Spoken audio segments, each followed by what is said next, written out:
Sally is my name. I'm 16 years old and in the 11th grade. This narrative chronicles an incident that significantly altered my life. Even today, I occasionally question whether the decision I made at the time was the correct one, but each time, I am certain that it was the right one. My beloved mascara, which I had been wearing for years, was gone as I sat in front of the white dressing table. My father had selected it as one of the presents for my 16th birthday. It was a pricey, name-brand cosmetic, but more significantly, it was a priceless memento of my father's intense affection, who lived far away. I exhaled deeply and said to myself, "It disappeared again," without actually saying it out loud. My heart was getting more and more anxious. In addition, 2 pairs of my favorite branded sneakers that my father had purchased for special events vanished out of thin air. The worry and annoyance of losing my priceless possessions were wearing me down day by day. I've been living with my mother, my stepfather Douglas, and my stepbrother Thomas for a year now.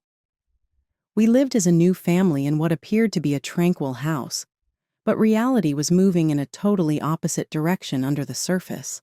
I felt like everything was crumbling every day, slowly but definitely, and it was weighing hard on my heart. 7 years have passed since my parents' divorce. I was 9 years old and in the 3rd grade. I felt like the world could end because I was so astonished. Even after the divorce, though, my parents always put me first. After much deliberation, they decided on shared custody. To ensure that I had equal time with each of them, they devised a comprehensive timetable. But that steady existence changed drastically 4 years ago. At his company, my father received an unexpected promotion to a higher position. It was a happy occasion with a pay raise, but he was unable to escape being transferred to a far-off place. After much deliberation, I decided to live with my mother at the age of 12 because I did not want to leave my familiar friends and school setting. My father loved and understood me enough to accept my choice. In actuality, he kept on supporting me emotionally and financially so that I could live a happy life. My father immediately consented to pay child support, which amounted to a substantial 20% of his salary, in order to provide stability in our relationship with my mother. My mother met Douglas in a fatal way 3 years ago. Later on, I found out that it was a fortuitous encounter at a school parent conference. Thomas, Douglas's son, was a year older than me.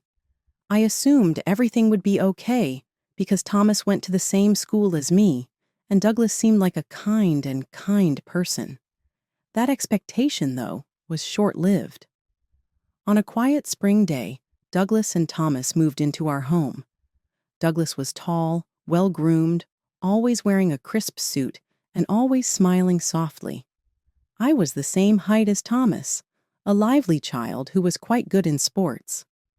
I first had great expectations for my life with this new family, but they quickly vanished like April snow. The dinner table was where the changes started. In the past, at meals, my mother and I would happily discuss our hopes for the future or the events that transpired at school. Douglas and Thomas's chats now progressively took the place of those conversations. I felt invisible as my mother nodded in agreement while listening to them intently. "Sally, why don't you say something?" My mother would occasionally urge me to speak, but before I could finish, Douglas or Thomas would introduce a new subject, leaving my comments unfinished. Even weekend family activities, like going to the movies or shopping at the mall, began to be organized without my involvement. As though it were the most normal thing in the world, these preparations were formed without my awareness. "Oh, Sally, I forgot to tell you. I'm so sorry." She subsequently apologized, but it still seemed hollow to me. I started to feel angry, lonely, and heartbroken. The shift in my mother was much more painful. The mother I knew in the past would always support me and be sensitive to my emotions. She appeared to be a totally different person today, supporting Douglas and Thomas while ignoring me. "Mom, please listen to me." She consistently responded in the same way, even when I begged her. "Don't you have your father? There is no one else for Thomas." My heart was poisoned by such words. Although I do have my father, that does not excuse my mother's neglect of me. Nora, Thomas's lover, was his age. She became close to Douglas and my mother, and he frequently welcomed her to our home. In the middle of this, my possessions began to vanish. I initially believed it to be my imagination. However, when more disappeared, I was convinced it wasn't a coincidence. It seemed like the only things being targeted were pricey makeup or presents from my dad. The opulent hand cream my father had bought me for my birthday was the first item I realized was gone. I immediately recognized it was gone because I used it every night before bed. I looked all about my room at first, thinking it may have been my own negligence. I convinced myself it must be somewhere, as I dug far and wide in my closet but was unable to locate it. A new eyeshadow palette, my favorite lip gloss, and even the particular mascara my father had picked out for me all seemed to vanish into thin air after that. My mother originally suspected the housekeeper when I brought it up to her. She arrived twice a week as a part-time employee. My mother took my accusations seriously and ultimately chose to end her contract, despite the fact that she had been a trusted individual for years. "I'm sorry, but my daughter's important belongings have been disappearing." The housekeeper gave a sorrowful nod when my mother explained this to her. She has been with us for more than 2 decades. There was a persistent feeling of guilt in my heart, but the things kept going missing even after the housekeeper stopped visiting. Even shoes were targeted this time. Specifically, the pricey sneakers my father had purchased for me began to disappear one by one. I stumbled onto a post made by Thomas's girlfriend Nora one day while idly browsing social media. She was wearing a pair of shoes in the picture that I recognized right away. They were definitely my most cherished footwear. There was no tangible evidence that they belonged to me, yet I could feel my heartbeat speed. She could have just purchased the identical pair of sneakers. Nevertheless, uneasiness clouded my heart. Then one day, I heard the front door opening and yelled out of instinct, "Thomas, welcome home." However, it was his girlfriend Nora who entered the living room. "Why are you here, Nora? There should have been a lock on the front door." I shouted my voice without thinking since I was so astonished. My mother hurried out of her room when she heard my voice. "What's wrong, Sally?" "Mom, Nora unlocked the front door and came in." "Oh, the other day Thomas asked if he could give Nora a spare key." As I stood there perplexed, I didn't believe it would be an issue. With a smile, Nora responded, "Hello, Mom." "Hey, Sally. If I startled you, I apologize." "It's okay. It's understandable that Sally feels shocked because I hadn't told her yet." I felt mistrust in my heart. Why would a non-family member require an extra key? I am also entitled to privacy. This is not acceptable. Without thinking, I yelled, and Nora and my mother exchanged puzzled glances. "Don't say stuff like that, Sally. For Thomas, Nora is a significant individual." "Mom, that doesn't matter. Which do you value more, Thomas or me? I've had enough of this home." My eyes filled with tears, but my mother never said the words I had thought she would. "How could you have said that, Sally? Nora and Thomas are also significant family members. You should leave this place if you are unable to comprehend it." My mother then produced the second house's key and gave it to me. "Take some time to cool off." Her comments devastated me, so I grabbed the key harshly, went to my room, packed only the necessities, and walked out of the home while choking back sobs.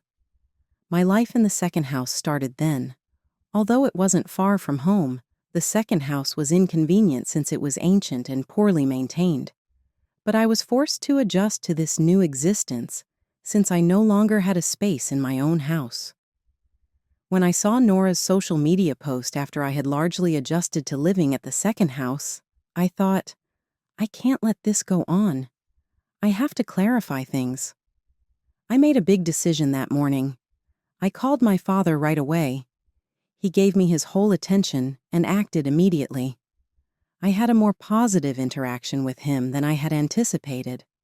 Sally, your safety is the top priority, but to solve this problem, we need solid evidence. My father carefully assessed the circumstances and offered guidance. Additionally, he set up a legal consultation, which enabled us to develop a suitable course of action from a legal standpoint. My father sent a modest security camera, which arrived the next weekend. It was a cutting-edge wireless camera that enabled smartphone monitoring in real time. I made a thorough strategy. I went back to my family's house and surreptitiously set up the cameras while feigning to bring some stuff back. I made sure they would record enough evidence by double-checking the camera positioning angles and locations. I made the decision to position one camera inside the closet, between the bookshelf and another. Excellent. I had a tiny feeling of achievement when I was done putting them up. This was the first step in defending my rights, not only a matter of security. I went about my daily business as usual for the next week while gathering proof. I went to school throughout the day. I went to the second house to study at night. The cameras continued to film consistently during this routine existence. On the 6th day following installation, the key evidence was taken. My smartphone's notification sound woke me up around 2 in the morning. There was motion. The precise moment appeared on the screen when I opened it. Thomas was silently unlocking my room's door and entering. He approached my dressing table very carefully, as though he had practiced this a lot. Holding my breath, I kept my eyes on the screen. I could sense my heart thumping rapidly. Thomas began searching through my makeup after opening the drawer. It was obvious that this wasn't his first time because his moves were trained. There was no sign of shame on his face as he put the makeup in his bag. Then the most startling thing happened. He pulled out his phone and started messaging. The voice recording was crystal clear. "This will make the ideal birthday present for you." It's an eyeshadow palette from a luxury brand. He even sounded proud, as though he had purchased it himself. He then proceeded to the closet and began searching through my shoes. He sent another message and grabbed a fresh pair of sneakers. "I'll also include these. You'll adore them, I'm sure." Something inside of me changed dramatically at that instant. It was no longer just a family quarrel. Something boiled within of me when I heard those words. It was more of a melancholy sensation than rage. A profound sense of sadness at the distortion of a connection that ought to be based on trust as family. This was an obvious criminal behavior that needed to be addressed right away. I immediately called my father after saving the video. My father picked up the phone right away, even though it was late. "The evidence is solid." He spoke in a soothing tone. After obtaining the facts, I conferred with my father to choose our course of action. I wanted to go beyond simple retribution and strive for a fundamental settlement. "First thing tomorrow, we'll speak with the attorney. Until then, carry on as normal. It is important to avoid raising suspicions." My dad moved quickly. Following his conversation with the attorney, he also spoke with the police to make sure they were ready to step in if needed. Then, on a Saturday afternoon, my mother, father, Douglas, Thomas, and the advising teacher from the school were scheduled to meet. The therapy room had a somber mood. The tension in the room increased as Douglas, Thomas, and my mother entered. Douglas crossed his arms in quiet. Thomas avoided making eye contact with anyone, and my mother had a bewildered look. The advisor said softly, "Today we need to discuss an important matter," in a steady, composed voice that befitted a seasoned educator. "Sally has made a serious complaint." My mother leaned forward at those words. "What do you mean?" "She has accused Thomas of taking her personal belongings." "That's Sally. How could you say anything like that? How could you blame him without any evidence? Thomas would never act in such a manner. Douglas and my mother both objected, their cheeks flushed with rage. As soon as I saw this, I sent my father a quick eye signal. He opened my laptop after giving me a nod. The security camera footage started to play. It shows Thomas entering my room covertly in the middle of the night, searching through my makeup and putting it in his bag. Then came the sound of his phone call. Everything was vividly documented. I could feel the room's air freezing while the movie played. Douglas's eyes widened in horror, Thomas's face went white, and my mother covered her mouth with her hands, her face showing incredulity. There was a pause when the video concluded. It was broken by Thomas. "This is untrue. There is a miscommunication." His voice was shaking as he started to refute it, but it was clear that he was upset. "I bought them with my own allowance, the same one Sally has." Douglas stood up to protect his kid. "You're correct. My son is not a thief in any manner. Furthermore, isn't this type of surveillance prohibited by law?" The attorney answered coolly. "This security camera installation is a valid self-defense strategy to safeguard private property. Actually, stealing and breaking and entering throughout the night are much more serious crimes." Douglas's face contorted. Perhaps he was enticed by Sally's display of her costly possessions. What else do you expect when she shows off her father's extravagant goods like that? I nearly yelled out when I heard those words. It was irritating to ignore the crime and place the blame on the victim. But my father put his hand on my shoulder and urged me to keep my cool. "Mr. Douglas," my father said quietly but firmly, "do you believe it is proper for a parent to defend their child's behavior?" Those statements added to the weight of the room. Douglas's mouth hung wide in disbelief, unable to speak. Thomas was forced to give in when confronted with indisputable proof. It was decided to pay a settlement and return the stolen goods. They obviously did not want to involve the police, given Douglas's own reputation.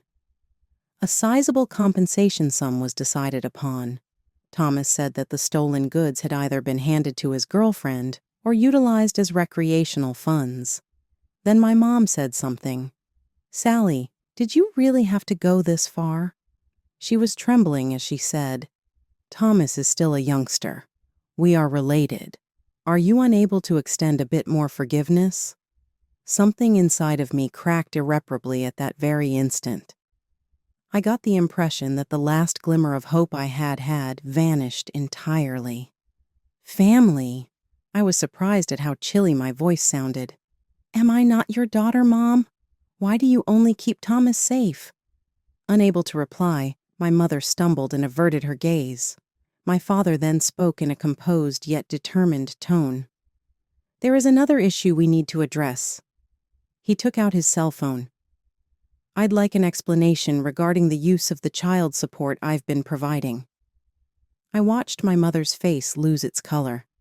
In order to prove that the child support money intended for me had been used for Douglas and Thomas as well as my mother's indulgences, my father started showing me screenshots of her social media postings and records of her lavish expenditures. "I've been making child support payments totaling 20% of my salary. This was intended to cover Sally's living expenses and educational costs. However, observing its real use, my mother fell into a chair, appearing pale and trembling. Douglas appeared perplexed, his eyes flitting between my father and mother. She eventually managed to say, That's my mother," in a hoarse voice. It was also essential for our new family.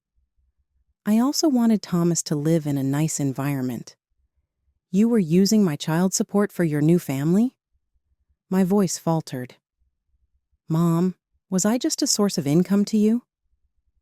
In an attempt to refocus the discussion, the advisor cleared his throat. "Now then, regarding the resolution for this matter, I've already made my decision." I got to my feet and faced my dad. "Dad, I want to move in with you. I no longer wish to return here." My statements caused the room to go utterly quiet. My mother's expression was one of incredulity. She parted her lips as though to speak, but she was unable to come up with the right words. At last, she forced out, "Sally, think this through calmly. How about the school? Your companions? This is where your entire life is." As she stated, that was true, but it didn't stop me anymore. "I'll be fine," I shot back, firmly but softly.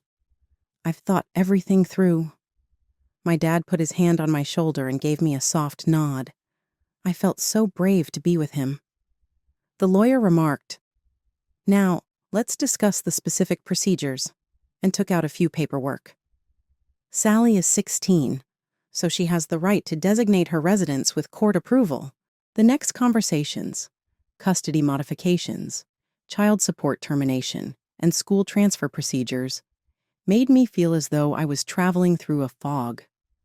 The concrete steps were selected one by one. I came to understand that my mother's strong opposition to the choice stemmed from her fear of losing the child support payments.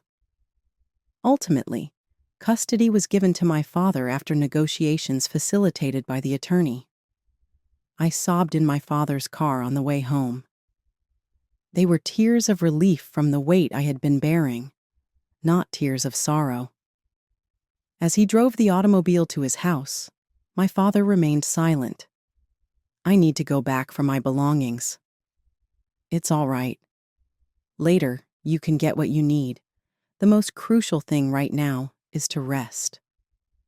For the first time in a long time, I felt relieved as I lay in the guest room at my father's house that night. It was a modest, tidy, and peaceful room. It was time to go back to my mother's place and get the remainder of my stuff.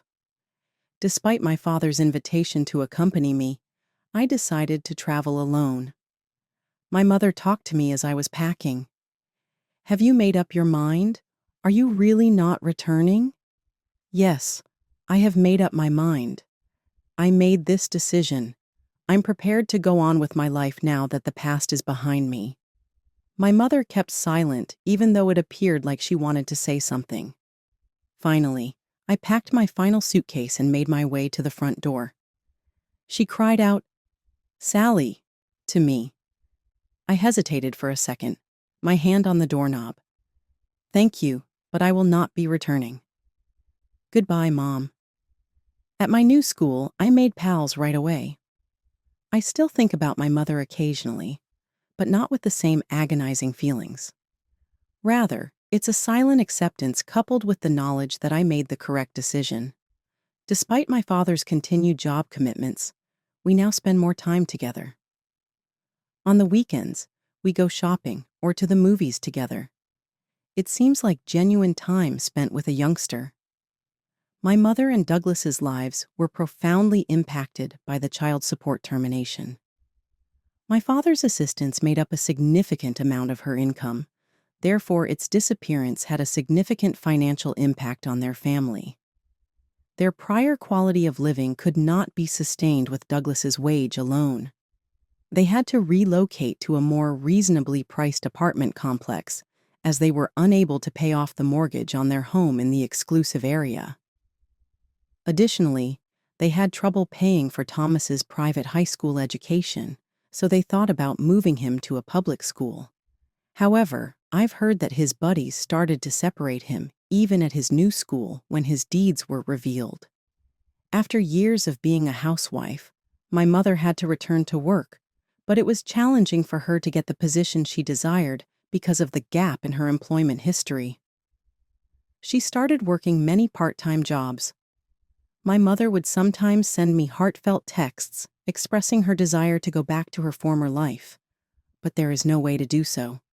Significant changes resulted from the choice I made when I was 16, but they were required.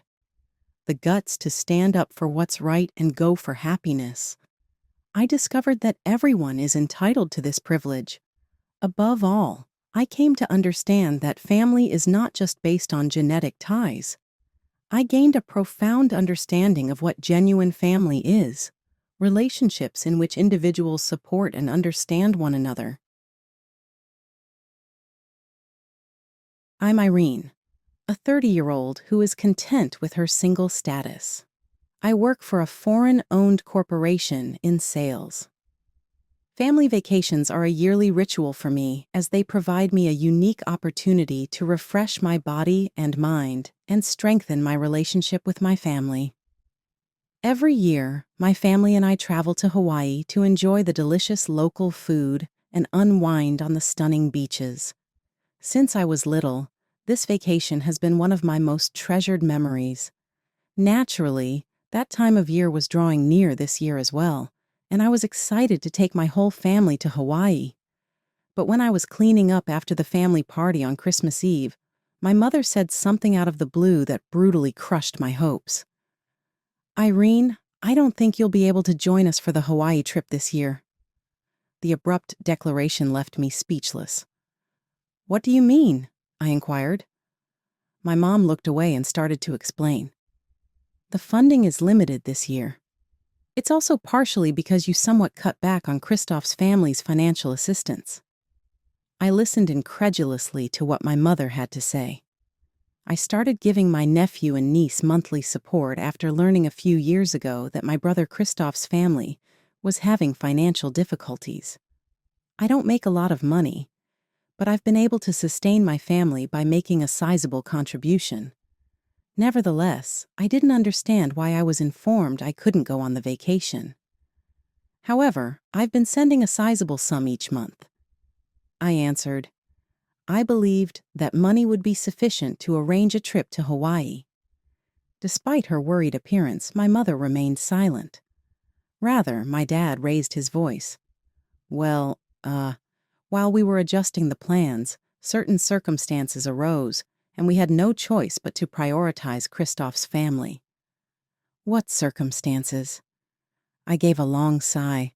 I didn't feel like pressing any farther because of the gloomy mood, but I was filled with questions and rage.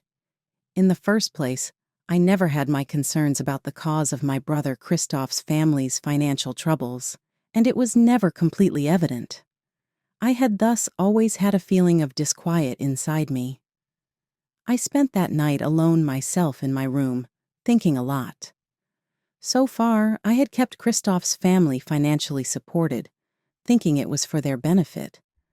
But why was there never enough money? I had been providing for them by living frugally and forgoing my personal pleasures. Colleen, his wife, ought to have handled the money, and I didn't believe they were squandering it on pointless items.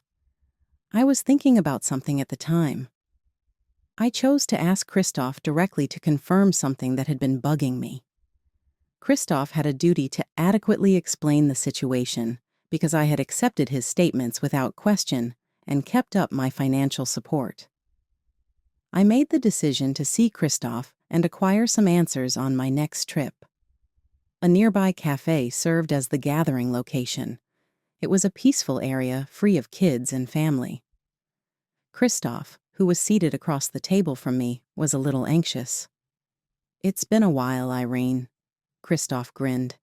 "It has indeed." Without grinning back at him, I said, "I have a question for you today." I made my position quite clear. "Can you tell me how you've been using the money I've sent so far?" For a brief period, Christoph's eyes widened and he stopped, seemingly unable to speak. "Well, of course it's for the family, for living expenses, education, and so on," he responded. "Is that all?" I asked coolly, staring at Christoph with a penetrating glance. He closed his mouth and winced. I persisted after seeing his lack of response. "Christoph, is it true that you've been having an affair?" Christoph's face lost its color at those remarks. After a brief period of tense eye movement and a pained lip biting, he said in a low voice, "Who told you?" His inquiry caused me to raise an eyebrow a little, but I answered swiftly and discreetly, "Does it make a difference who told me?" "I take it that you are having an affair?" Although I was somewhat taken aback by the disclosure of his adultery, I persisted because I knew I had to find the source of the financial problem. Where the money went is what I want to know, but the affair is a concern. Please provide a detailed explanation of how the funds I sent for the children were spent. Why is there not enough money? Although Christoph didn't say anything, I could sense the stress radiating from his back. He seems caught between coming clean and figuring out how to sidestep the topic. It was a long moment before he spoke. I had an affair, yes. I acknowledge it, but it's over. Nothing separates us anymore. His voice faltered a little when he continued. I sincerely apologize, which made his apology seem less sincere. I posed my next inquiry while looking directly into his eyes. And what about my money? Christoph went silent once more at that point. His face twisted when he finally spoke. I handed her a small amount. I have not determined the precise quantity. I had originally planned for it to help with our living expenses, but ultimately a portion of it. So, you used the money on your affair partner? As if to reinforce the obvious, I said. Christoph was unable to look me in the eyes, so he stared down and muttered something incoherently. Really, it's all over now. Can't you forgive me then? I folded my arms and leaned back in my chair, scoffing softly. Pardon you? I paid you money for your children, but you used it on your affair partner without my consent. It's one thing if I accept your apologies, but there's no way I'll forgive the circumstance. The cafe seemed to be engulfed in a spooky quiet for a while. I then went straight to the point. You claim to be unsure of the precise sum you paid for her. Did it come to about $10,000? More than that, Christoph said, his face growing even paler, and he spoke in a strained tone. Maybe around that. It's possible. Don't you feel ashamed using such vague language? I was unforgiving. Though little by little, without even realizing it, the money just drained away. Like a bucket with a hole in the bottom. Christoph couldn't contain it any longer and glanced up. I understand, but please don't place this guilt on me. I also regret it. Do you believe that you are not to blame? Have you given Colleen's feelings any thought? Or your relatives? I wasn't simply furious anymore. It carried an air of chilly, distant indifference. You've lost trust, which is far more valuable than money. Do you have any idea how much that costs? Christoph slumped into his chair, his shoulders hunched, his face contorted terribly. Colleen is aware already. His tone softened as he said, Divorce has come up. For a second, my face wavered, but I immediately composed myself once again. The discussion then comes to an end here. I'm going to stop sending you money. It will be up to you to work things out. Wait, Irene, please. In a panic, Christoph stretched out and begged in a frantic voice. I'm not sure what will happen to my family if you abruptly cut me off in this way. There is still time to make things right. To stop him, I held out my hand. There is no need in continuing the conversation. We're in this predicament today because of the money I sent, its usage, and its outcome. That's sufficient. You must assume responsibility for yourself going forward. I got up, leaving those words laden with significance. I firmly decided in my heart, as I was leaving, that I could not stand to see my hard-earned money being spent in such a careless manner. Colleen had found out about Christoph's affair about a week before to my meeting with him. She chanced to come upon a private message on Christoph's phone one day. As Colleen confronted him, fueled by mistrust, piece after piece of evidence emerged. Christoph had no choice but to confess to everything. Colleen's rage beyond my expectations, and the specifics and length of the affair completely destroyed her confidence. Despite Christoph's repeated apologies, Colleen's feelings of rage and hopelessness were intense, and their relationship was irreparably damaged. Christoph nevertheless made a valiant effort to make things right. Despite his numerous apologies and entreaties for forgiveness, Colleen's confidence was completely destroyed. Colleen's determination became stronger with time, and she finally made the decision to file for divorce. Colleen told me about Christoph's affair a couple of months ago. Her face solemn, she started. Lately, Christoph's been acting strangely, cold and suspicious. I listened as she expressed her worries about his tendency to conceal his phone and the unexpected rise in his tardiness in getting home. I was shocked, but I paid close attention and encouraged her as she vented her frustration and worry. I had thought that Colleen was just overanalyzing the situation because no hard proof had been discovered yet. But now that Christoph's affair had been exposed, I was unable to forgive him. It was also really distressing to learn that his affair partner had received my money. I started to gradually restore my composure and tried to work out my emotions after that day. A disappointment collided with my love for Colleen, my nephew, and my niece. I had spent many restless nights in Christoph's universe. Every time I had an overpowering weight in my heart, all I could do was spin my ideas around in my head. I made the decision to concentrate on my work while I slowly faced that anguish. It appeared to be my sole option for changing my perspective. I wanted to lighten the load on my heart, even if only somewhat. After that, I poured myself into my job, forcing myself to stay motivated while I worked on my responsibilities and experiencing a rising sense of clarity. Eventually, I started to approach things with more composure and reason. After a few weeks, I decided to cease giving Christoph financial assistance. Despite my intense remorse toward Colleen, my nephew, and my niece, I realized there was nothing more I could do. Over the course of many days, I continued to question if I had made the proper choice. One day, I was under additional stress because of a crucial meeting at work. Financial concerns with a partner firm were on the table for the meeting. The issue was complicated and necessitated a highly cautious approach because foreign deals were involved. I put all of my effort into being ready for my job, since I felt a great feeling of responsibility for it. I briefly felt tense throughout the discussion when Christoph's firm name was mentioned. However, I kept my composure and expressed my viewpoint.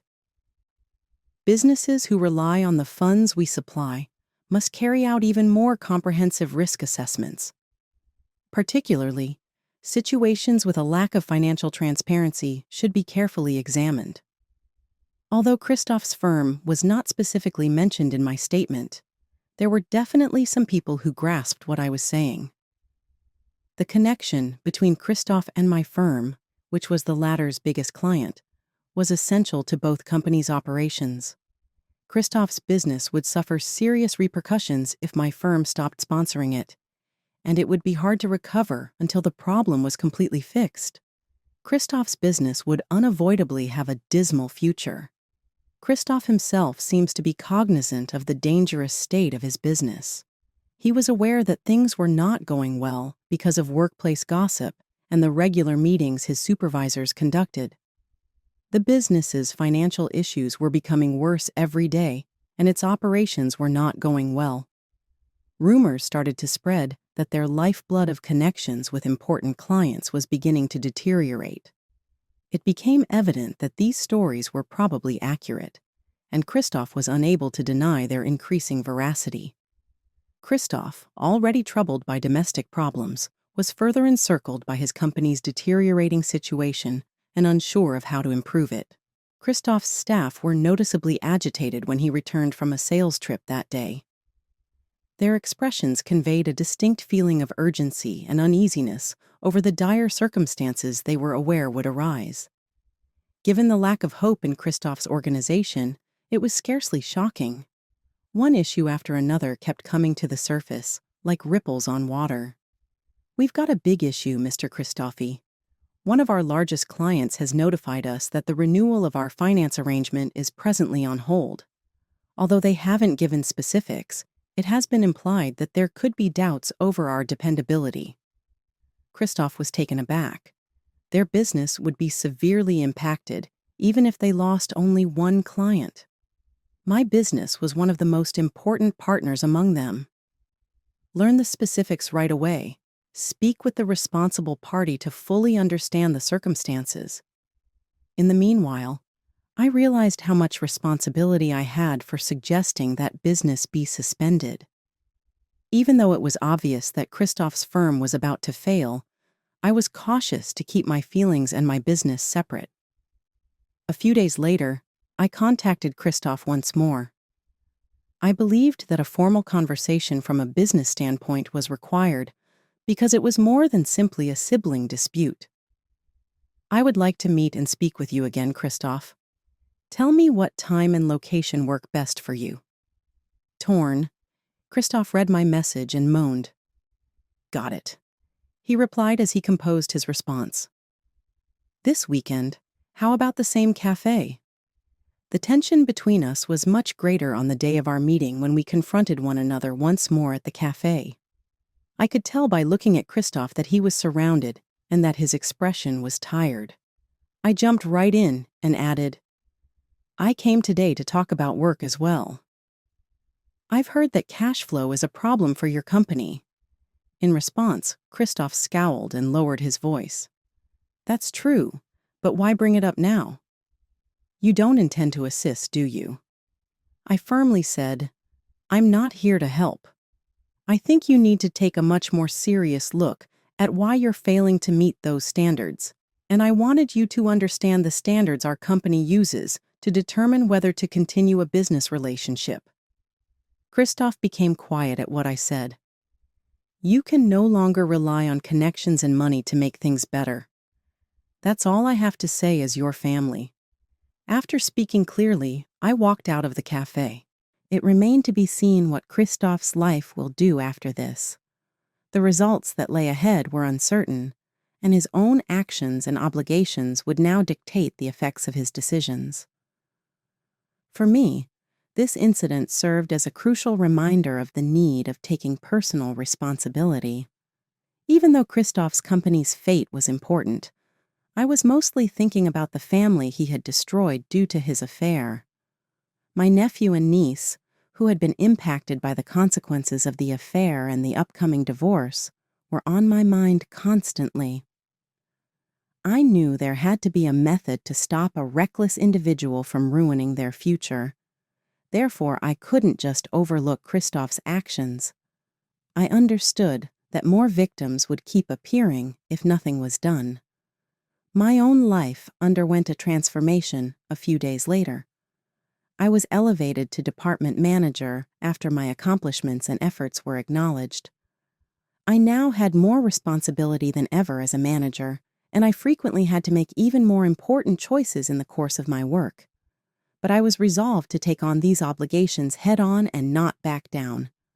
I was looking over a crucial paper at work one day when I saw something. The information made clear how important my choice would be for operations in the future. It had to do with an agreement Christoph had with the little company where he worked.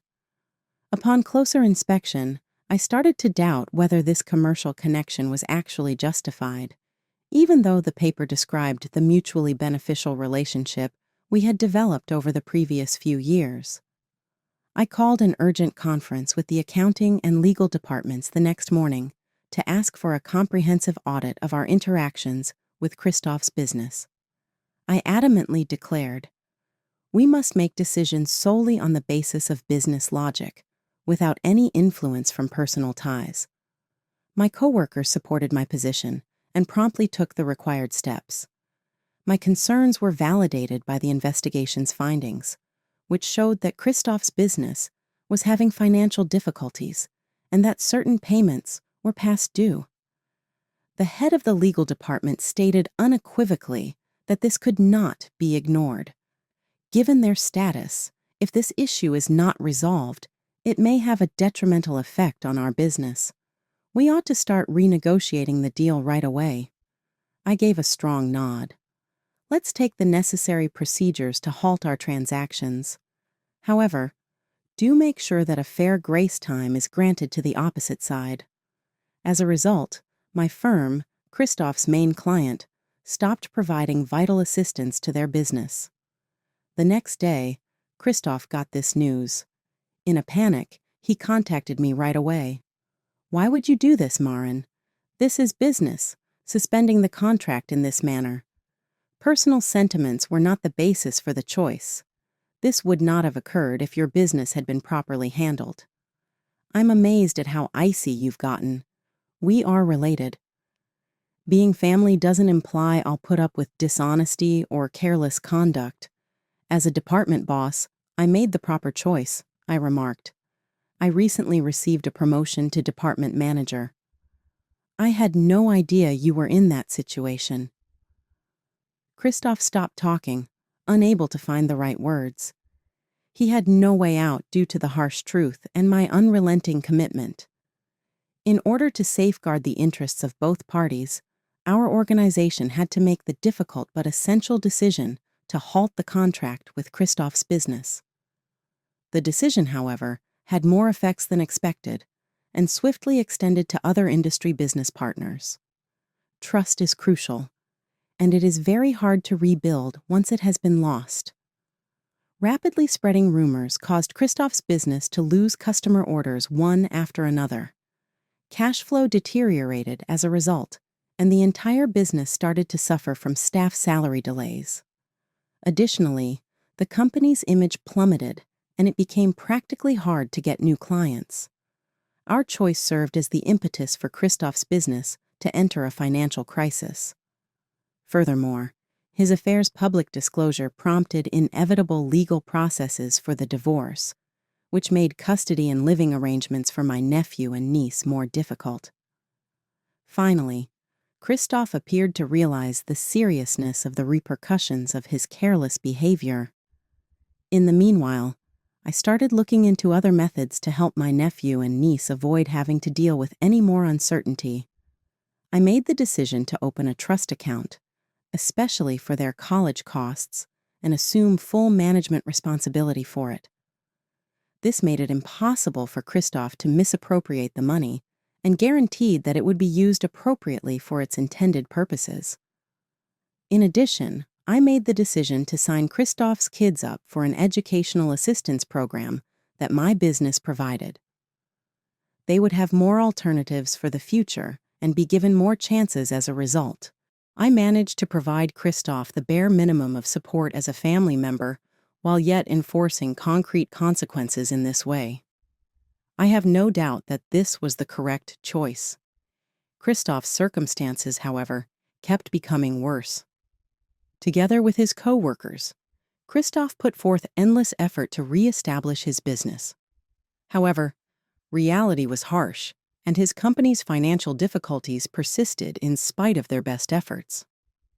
After the business failed and Christoph was forced to file for bankruptcy, he faced even more difficulties. Colleen's emotions stayed the same despite his best efforts to mend their relationship and win back his family's confidence. Their divorce was eventually completed. The loss of the family that had previously meant so much to Christoph left him devastated and overcome with sorrow. And then there was another blow. He found out that Colleen had been given full custody of his kids. Christoph had a great feeling of loneliness, remorse, and sadness after losing his children. While the hardness of his present reality loomed ruthlessly before him, the tranquil days he had previously spent with his family faded into distant recollections. Our parents also learned about Christoph's divorce and affair, and they made the decision to disown him. They didn't inquire as to Christoph's motivation for having the affair. They were really unhappy since losing custody of their grandkids was like losing the kids themselves. The parents, who had previously shown him a lot of support, now decided to completely distance themselves from him. Christoph felt helpless and remorseful when confronted with this harsh reality. Despite his repeated apologies, he was unable to win back his family's confidence and ended up alone and hopeless. In my case, I made the decision to move on and not let the family's issues overtake me. After giving it some thought, I made the decision to move out of my family's house and live alone. I felt that I had to develop an independent existence in a new setting, even if it was heartbreaking to leave the comforting familiarity of family life. I knew this was my own place when I first moved my things into my new apartment. It was a new beginning, and the beginning of building my own life. There will be difficulties in the days ahead, but I thought there would also be development. In addition, I was in a relationship once more after a number of years. My guy is the kind that is calm and considerate. I've been yearning for someone who genuinely sympathizes with me and encourages me. Our time together is consistently rewarding.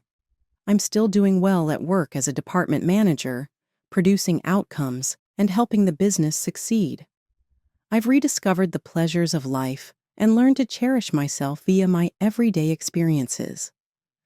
I have a growing sense of hope in my heart, full of possibilities. I am now excited about the future I am creating for myself.